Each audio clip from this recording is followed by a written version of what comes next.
सबका जेनेटिक्स की क्लास में बहुत बहुत स्वागत है। Genetics CBSE board, ISC board और स्टेट तीनों बोर्ड में ट्वेल्थ का सिलेबस है। नीट के एग्जाम के लिए जेनेटिक्स 10% वैल्यूएशन होता है। ऑन एन एवरेज 9 क्वेश्चंस हर हाल में जेनेटिक्स एक ऐसा बायोलॉजी का चैप्टर है जिसकी अपनी खुद की टर्मिनोलॉजी है। यदि किसी को सामान्य इंग्लिश या हिंदी आती है तो बायोलॉजी के ढेर सारे चैप्टर को पढ़कर उसकी मीनिंग निकाल सकता है, लेकिन जेनेटिक्स को पढ़कर मीनिंग नहीं निकाल सकता, क्योंकि जेनेटिक्स जिस टर्म में लिखी गई है उसकी मीनिंग आनी जरूरी है। और इसीलिए जेनेटिक्स की कभी भी पढ़ाई शुरू करने से पहले हम लोग उन टर्म्स को सबसे पहले पढ़ते हैं जिनका उपयोग बार बार जेनेटिक्स की पढ़ाई में होता है। यानी इंपॉर्टेंट जो जेनेटिकल टर्म है, important terms which are used in study of genetics, उसको हम पहले पढ़ते हैं। और आज की वीडियो क्लास में हम उन्हीं टर्म को बिल्कुल आपके सामने क्रिस्टल क्लियर कर देंगे। जब तक इन टर्म्स की मीनिंग एक दूसरे से अलग अलग नहीं होगी तब तक आप उस चैप्टर को पढ़ते हुए, क्वेश्चंस को उनके पढ़ते हुए आप बिल्कुल आंसर्स नहीं देख पाएंगे। एक एक करके हम कुछ सिलेक्टेड टर्म हमने पहले चूज कर रखे हैं, उनके बारे में। पहला टर्म तो जेनेटिक्स है, फिर जीन्स है, एलील और एलोमार्फ है, डोमिनेंट एलील किसे कहते हैं, रिसेसिव एलील कब कहते हैं, कब होमोजाइगस बोला जाता है, कब हेटेरोजाइगस बोला जाता है, कब होमोलोगस बोलते हैं, कब हेटेरोलोगस बोलते हैं, कब हम जीनोटाइप बोलते हैं, कब फिनोटाइप बोलते हैं और कब हम फिनोटाइप बोलते हैं। इतने टर्म्स का क्रिस्टल क्लियर मीनिंग आपके सामने रखते हैं। आते हैं पहला टर्म जो कि हमारी यूनिट का ही नाम भी है, जेनेटिक्स और इवोल्यूशन यूनिट का ही नाम है। जेनेटिक्स टर्म जेनेटिक्स के फादर यानी मेंडल, ग्रेगर जॉन मेंडल के रहते हुए नहीं आया। This term, genetics term was proposed by Bateson in 1905. 1905 में बेटसन ने जेनेटिक्स का टर्म पहली बार यूज किया। बेटसन को फादर ऑफ मॉडर्न जेनेटिक्स कहते हैं, जबकि ग्रेगर जॉन मेंडल को फादर ऑफ जेनेटिक्स कहते हैं। Genetics is a branch of biology, एक बायोलॉजी की ब्रांच है that deals with study of inheritance and variations। यानी जेनेटिक्स बायोलॉजी की ऐसी ब्रांच है जिसमें दो चीज की पढ़ाई की जाती है। only 2 points study। First point of genetics study is inheritance. Another term used for in study of genetics is variation। अब नया टर्म आ गया, what is inheritance? Inheritance is nothing, it is transfer of characters from parent to progeny। माता पिता से संतान में जो character transfer होकर आते हैं, that process of transfer is called inheritance। और ऐसे कैरेक्टर जो पेरेंट से प्रोजेनी को ट्रांसफर होते हैं are called heritable characters। जो गुण माता पिता से संतान को ट्रांसफर होने वाले होते हैं उनको हेरिटेबल कैरेक्टर कहते हैं। And the process by which characters are transferred from parent to progeny is known as inheritance. And study of inheritance is done in branch of biology called genetics. Clear हुआ? दूसरा term है जो genetics की पढ़ाई में use हो रहा है, उसका नाम है वेरिएशन। जब कैरेक्टर माता पिता से संतान को ट्रांसफर होते हैं तो एज इट इज नहीं रहते, उनमें कुछ चेंज हो जाता है। आप देखते हैं कि संतान माता पिता से देखने में डिफरेंट है, उनकी हाइट डिफरेंट है, उनका बोलने का ढंग, उनके नाक का शेप, आंखों का शेप, स्किन का कलर ये डिफर कर जाता है। ऐसे ही सारे ऑर्गेनिजम्स के केस में होता है। It means what is variation? It is a change in character in progeny as compared to its parent during inheritance। Inheritance के दौरान संतान में आने वाले कैरेक्टर में, माता पिता से आने वाले कैरेक्टर में जो परिवर्तन होता है, उस परिवर्तन का नाम वेरिएशन। सिर्फ जेनेटिक्स में वे परिवर्तन दिए जाते हैं जिनका उपयोग हुआ है इनहेरिटेंस में। जो हेरिटेबल वेरिएशन नहीं होते उनकी पढ़ाई हम जेनेटिक्स में नहीं करते। ये तो रहा पहला। Second term is most important, always use term is gene.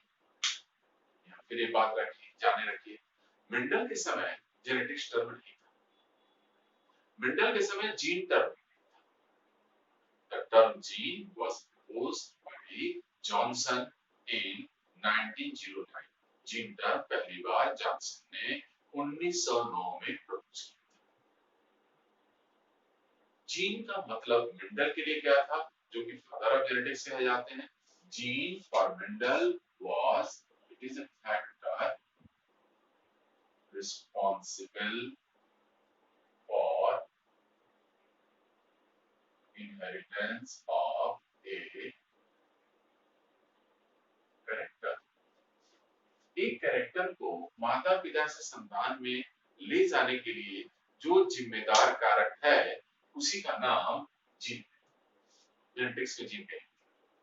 Gene is a factor responsible for transfer of character from parent to progeny. ये बात क्लियर। जीन वह है जो कैरेक्टर को ट्रांसफर कराने की जिम्मेदारी नहीं। किसका बना है, कितने प्रकार का होता है, ये हम जब डीप स्टडी आप कराएंगे जेनेटिक्स की उसमें आएंगे। अब अगला टर्म है एलील्स। एलील्स को ही हम एक और टर्म से जानते हैं, बोलते हैं एलिलोमॉर्फ। एलील और allelomorph. Again the term allele was not given by Mendel. Mendel ने नहीं। The term alleles were given by Bateson, जिन्होंने जेनेटिक्स टर्म दिया उन्होंने ही एलील। एलील्स क्या है? Alleles are different alternative forms of same gene controlling inheritance of a particular character। बिल्कुल इन्हीं शब्दों का यूज करना है। थोड़ा भी दाएं बाएं डेविएट करेंगे आप तो आपसे एग्जाम में क्वेश्चन में प्रॉब्लम। एलील्स आर डिफरेंट, विभिन्न प्रकार के, अल्टरनेटिव, एक के बदले एक, अल्टरनेटिव फॉर्म्स रूप है ऑफ सेम जीन। एक ही जीन के डिफरेंट फॉर्म्स को हम एलील कह रहे हैं। एक जीन के डिफरेंट फॉर्म कैसे हो सकते हैं? Very easy. जीन वह है बेटा जो इनहेरिटेंस में कैरेक्टर का कंट्रोल करता है। जीन वह है जिसको हम यूनिट ऑफ हेरिडिटी कहते हैं, जो ट्रांसफर ऑफ कैरेक्टर के लिए जिम्मेदार है। अब हम मान लेते हैं कि कैरेक्टर का नाम height, height of organism. Organism की हाइट एक कैरेक्टर को। अब ऑर्गेनिज्म की हाइट हम जब पढ़ना शुरू करते हैं तो पाते हैं कि एक नॉर्मल हाइट से ऊपर है, that person is called tall, और दूसरा पर्सन नॉर्मल हाइट से छोटा है, उसको हम बोलते हैं ड्वार्फ। यानी जो ड्वार्फ है ऐसा नहीं कि वो हाइटलेस है, उसमें भी हाइट है, और जो टॉल है उसमें भी हाइट है, लेकिन उसके फॉर्म अलग अलग है। और ये कैरेक्टर तो एक हुआ, हाइट ऑफ ऑर्गेनिज्म। इसका मतलब इस हाइट ऑफ ऑर्गेनिज्म को कंट्रोल करने के लिए एक जीन होगा, और इस जीन में टॉलनेस को कंट्रोल करने के लिए कोई होगा और ड्वार्फनेस को कंट्रोल करने के लिए होगा। जैसे टॉलनेस के लिए हम कैपिटल टी लिखते हैं, ड्वार्फनेस के लिए स्मॉल टी लिखते हैं। यह जो स्मॉल टी और कैपिटल टी है, these are different alternative form of same gene controlling a particular character। बहुत आसान है। जिस तरह से कैरेक्टर के डिफरेंट फॉर्म है, उसी तरह से उसको कंट्रोल करने वाले जीन के भी डिफरेंट फॉर्म होते हैं, और उन्हीं फॉर्म्स को हम एलील्स या एलिलोमॉर्फ कहते हैं। और यह टर्म पहली बार बेटसन के द्वारा दी गई, जिनको हम फादर ऑफ मॉडर्न जेनेटिक्स। समझते हैं, बिल्कुल क्लियर हो गया होगा आपको। हम अगला टर्म लेते हैं।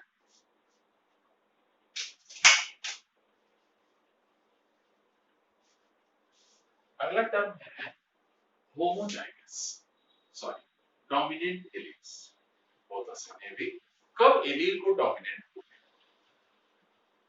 Those alleles, ध्यान से सुनिए, those alleles which have ability to express themselves in heterozygous condition are called dominant. Alleles which have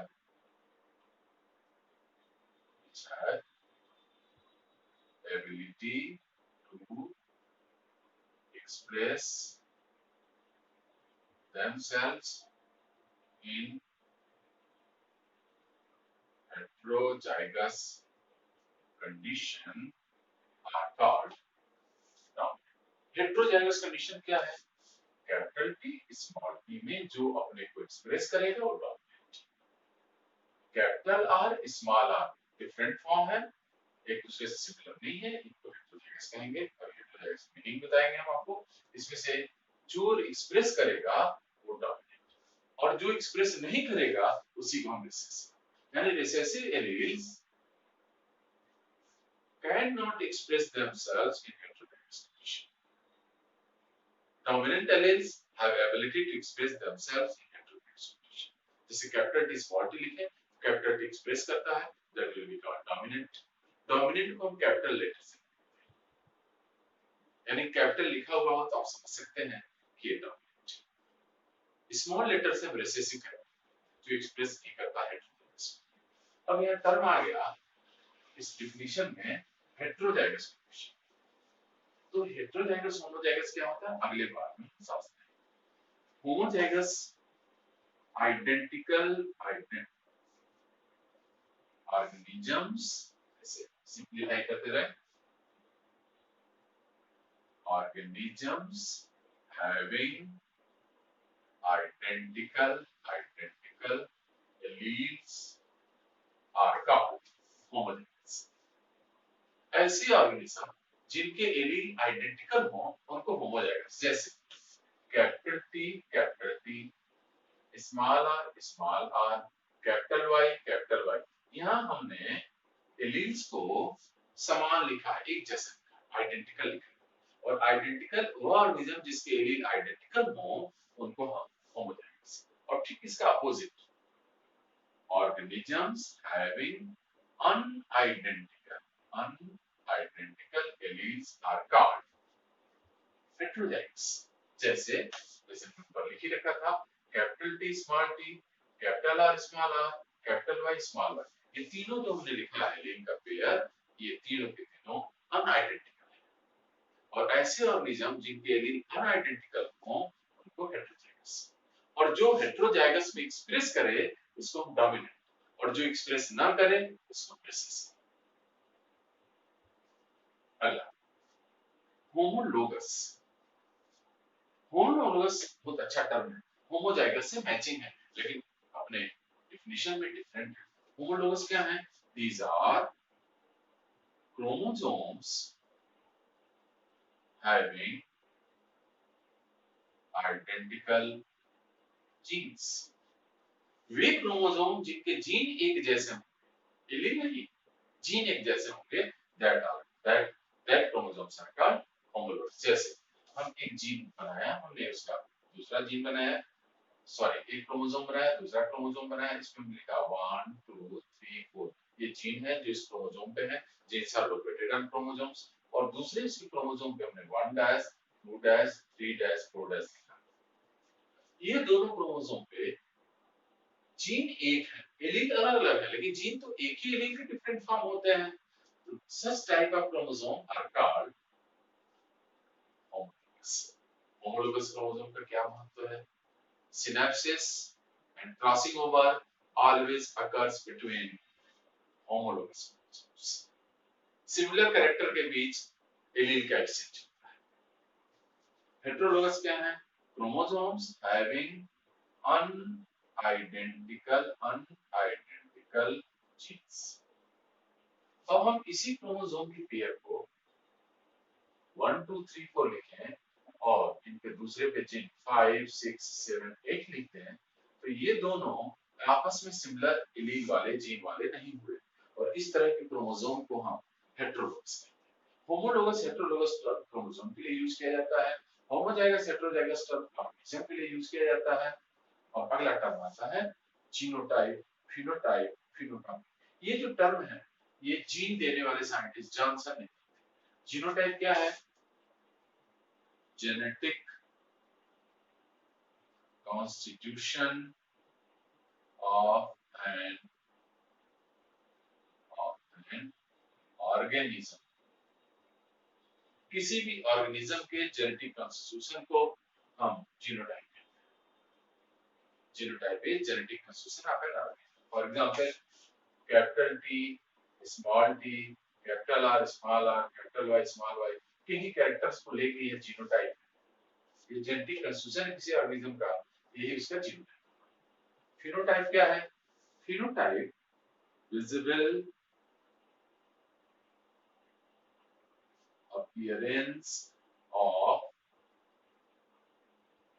character of an organism is known as phenotype.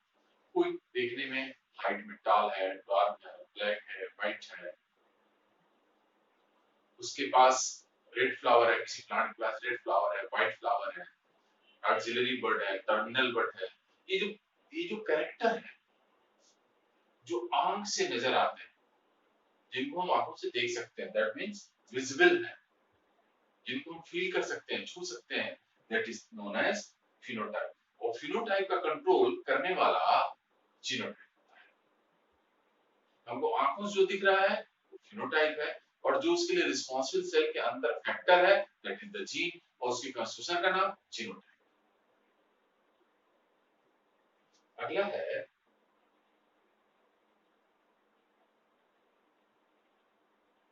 phenotype, last term. It is similar phenotype produced